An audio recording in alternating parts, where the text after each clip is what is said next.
শীতে কাঁপছে হতদরিদ্র লোকজন ও সুবিধাবঞ্চিত শিশুরা।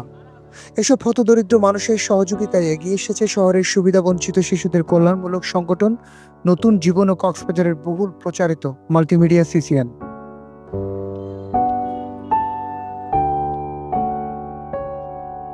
এরই ধারাবাহিকতায় কদিন আগে শীতার্ত মানুষের সহযোগিতায় বিত্তবানদের এগিয়ে আসতে সিসিএনের সংবাদ প্রচার করা হয়। পরে শীতার্ত মানুষের সহযোগিতায় হাত বাড়িয়েছে কক্সবাজার থেকে সদ্য বদলে হওয়া মানবিক ইউনো নামে পরিচিত নীলুফা ইয়াসমিন চৌধুরী, তরুণ ব্যবসায়ী শাহিন ও তরুণ রাজনৈতিক নেতা ইনজামাম।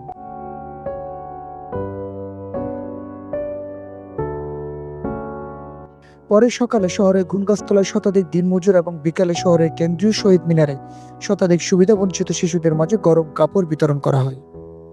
আয়োজকদের প্রত্যাশা, যে যার জায়গা থেকে হতদরিদ্র শীতার্ত মানুষের সহযোগিতায় এগিয়ে আসুক। Desk report, CCN, Cox's Bazar.